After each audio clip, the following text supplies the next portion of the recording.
Dad, I'm done with today's cleaning. I called out to my father at the register from the storefront. Good job. Be careful on your way. I'm off. With my backpack on, I waved to my dad. This was my morning routine when I was little. The dazzling morning sun and my father's smile. I can still remember it vividly. My name is Kevin Smith. My father ran a stationery store. My job was to clean the storefront every morning, and I think it started when I was in 3rd grade. This routine continued until I became a high school student. Now, I am 62 years old. I've aged quite a bit. Both my parents have passed away, and my kids are grown and independent. Now I live with my wife. I've always been a quiet type, but I've been told I'd become even more gentle and reserved with age. Life with you is so peaceful. My wife once said while we were having coffee together. However, there was one man I could never get along with. Whenever I was with him, I felt uneasy. His name was John. We met in elementary school. John was always a prominent figure. He would brag about his father, who was an executive at a famous company. He wore expensive clothes and had a private tutor for his studies. He always boasted about how privileged he was. On the other hand, I was just an ordinary student who didn't stand out in class. I became aware of John in 5th grade during an open school day. Actually, it was from this time that John started to hold a grudge against me. The assignment was a typical one, to write about our future dreams. I didn't have any grand dreams.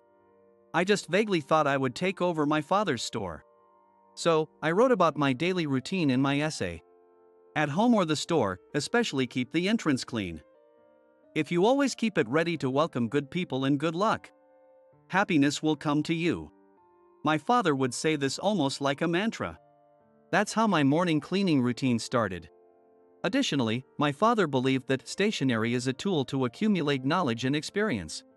As the son of a stationery store owner, he taught me diligently. In reality, it was just because the store was often empty and he had time. Thanks to this, I also did well in school. When I wrote about this fact in a way that adults would appreciate, my teacher praised me highly. It was the only time I ever received applause as someone who usually didn't stand out. However, John didn't like it. For someone who was always bragging about his father, it was unthinkable that my ordinary father would be praised. The next day, John's harassment began.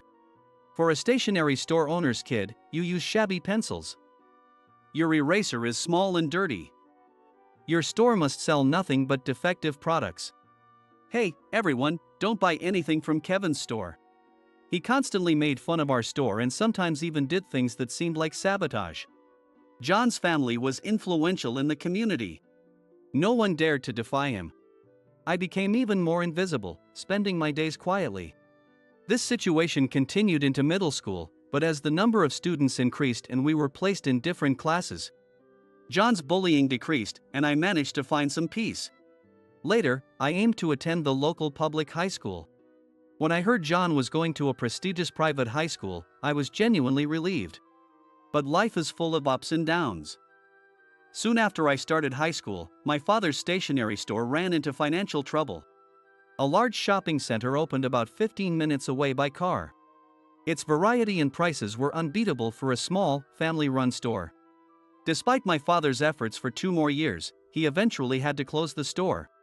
He worked various jobs until retirement and somehow managed to put me through college. 10 years after graduating from middle school, I attended a reunion. I looked forward to seeing old friends, but the first person to speak to me was John. "Your store went under, huh? Too bad you couldn't take it over." He still held a grudge from nearly 15 years ago. I was annoyed and dismissed him casually. "Yeah, it was unfortunate. Not everyone can have as grand a life as you." I meant it sarcastically, but John didn't catch on. "I'm having a tough time too. I joined my dad's company, but people say I'm only there because of him. But I just landed a big contract and shut them up." He was still a talkative braggart. His father was now a senior executive at a chemical company. "Eventually, I'll have to take over. It's a lot of pressure." I sighed quietly. "Good luck with that." "You too. But I guess all you can manage is cleaning the store." With that, John laughed loudly and walked away. Despite the reunion, I felt gloomy. I took a sip of beer and rejoined my friends. 40 years passed. I never saw John again. Yet, my memories of him remained vivid. He left a strong impression. That's probably why. We were well past our 60th year, yet after decades apart, we immediately recognized each other. One afternoon, I was meticulously cleaning the floor of a building entrance. It had been raining since morning, and the floor was covered in water droplets. By the afternoon, the rain intensified, accompanied by thunder. Suddenly, two men rushed into the entrance. "Couldn't you at least get a taxi?" An elderly man shouted at a man in his 40s. He then shook his soaking wet umbrella, spraying water everywhere. "Hey, you! Clean this up," the older man ordered me. As soon as our eyes met, we both stopped in our tracks. "You? Kevin?" "John." The man I could never forget stood in front of me. He approached me with a smirk. He looked me up and down in my work uniform. "So, you became a janitor?" "Makes sense, cleaning is about all you're good for." He repeatedly tapped the tip of his umbrella on the floor, spreading more water around. "But still, a janitor at this age. Do you have any savings? What will you do when you're old?" He looked gleeful, like he'd found a new toy. "No rest for the poor. You have to keep working as long as you can move, right?" John chuckled nastily. Just then, the man behind him noticed my face and gasped. "John! That man is..." The man looked pale.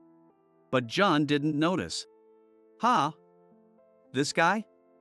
He's my classmate from way back. He used to use shabby pencils despite his family owning a stationery store. His store went under because they had no customers." "No, that's not it." The man's face was covered in cold sweat. I smiled politely at the man. "Let's meet again." Then I wiped the floor John had wet and walked away.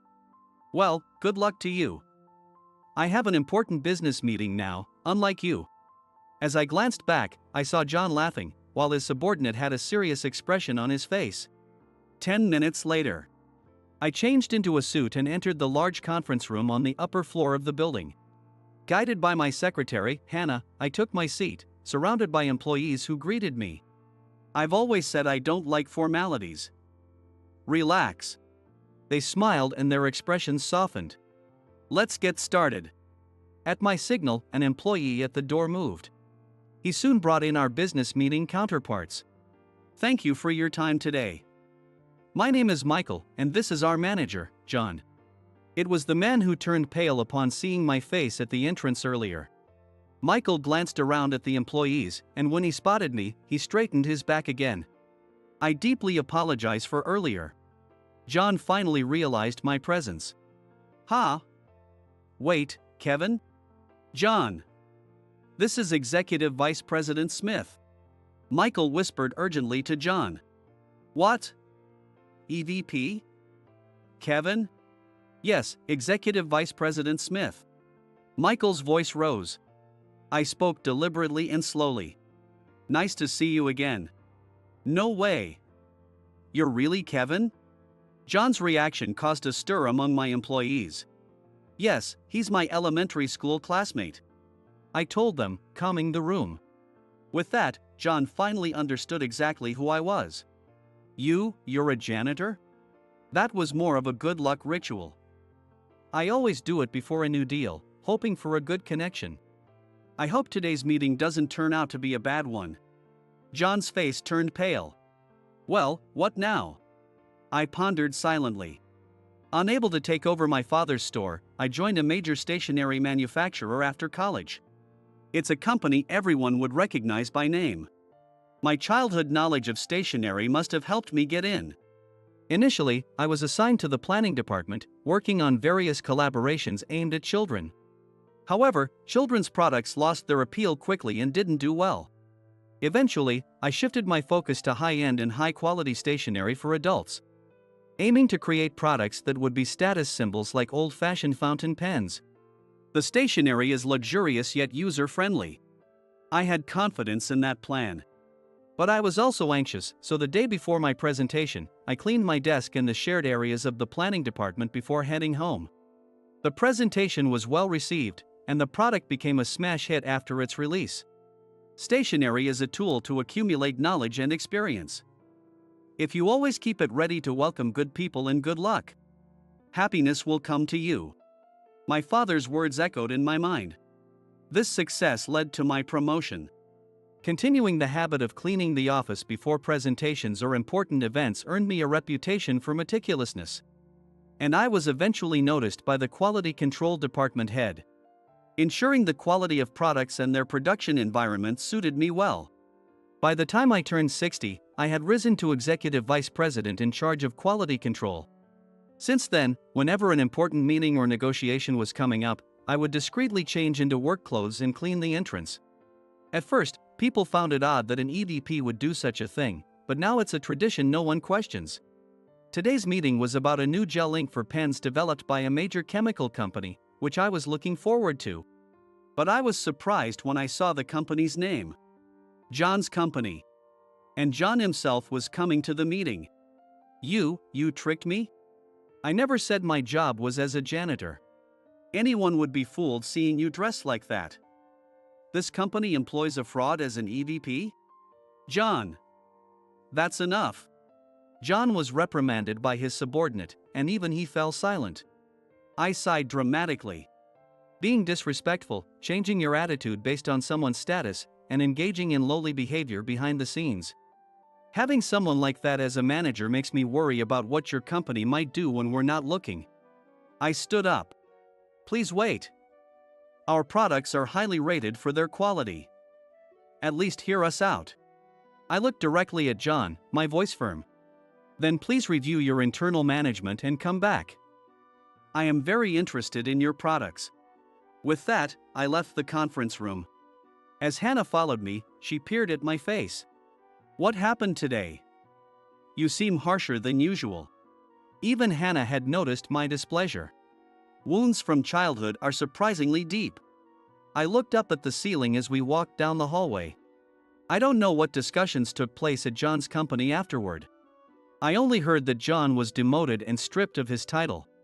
Sometime later, while I was working in my office as usual, the intercom rang. Yes? There's someone here without an appointment requesting to see you. Who is it? He says his name is John, the receptionist informed me. I thought for a few seconds and then replied, tell him to wait at the entrance. I changed into my work clothes and headed downstairs as usual. John was sitting hunched over on a lobby chair. He rushed toward me as soon as he saw me. Kevin. Please. You have to make the deal with us. If you don't, I'll get fired. Irritated by his lack of an apology, I motioned for him to follow me. Come with me. I led him to the janitor's room and handed him a new uniform and a mop. First, clean the floor you dirted. But it's already clean. That's not the point. It's about the principle. Reluctantly, he changed clothes and headed back to the entrance. Just try cleaning the floor from one end to the other without thinking about anything else. Though he looked annoyed, he started mopping silently. I joined him in cleaning. After a while, John began to talk about the past. Your dad was a good man. Mine was strict. John was expected to excel in everything, grades, sports and writing. When you got praised for that essay, not just you but your dad too, my dad hated it. Before, he was compared to many classmates, but then it became don't lose to Kevin. John's stress turned into harassment towards me. When we went to different high schools, I was relieved. I was surprised to learn that John felt the same way I did. He went to college, aiming to be a researcher. But his arrogant personality led to him being disliked by professors and failing to get into graduate school. The job search he started abruptly was haphazard, and he struggled to get hired. Eventually, with his parents' help, he got a job at his current company. However, it seems he was viewed with disdain for getting in through connections. Even after my father was gone, I sometimes heard his voice. I was always being pushed by something. He had been obsessed with climbing the corporate ladder to surpass his father. But he never got past being a manager. He knew he was not well liked in the company. When I saw you in the center of the conference room, something snapped inside me. I lost all motivation. But I also stopped hearing my father's voice. John seemed somewhat relieved. By the time we finished talking, we had cleaned the floor twice over. Looking at the now gleaming floor, John smiled with satisfaction. Working out isn't so bad once in a while. We have a janitor position open if you're interested. You're joking, right? After more than 50 years. I saw John's genuine smile for the first time. John changed back into his suit and said, "I'm leaving for today," before walking away. Back in my office, I spoke to Hannah. Call the company about the gel ink deal. Tell them Kevin will reconsider. Understood. Hannah smiled softly. Looks like you're back to your usual self, Mr. Smith. From then on, John started coming to clean our entrance about once a month. You should be doing this at your own company. I can't. The employees who resent me would just make the floor dirtier out of spite. John said with a surprisingly fresh look on his face. We are still 62. We've got a lot ahead of us. He added, a line I never expected to hear from him. I couldn't help but burst out laughing. We laughed together, gripping our mops tighter.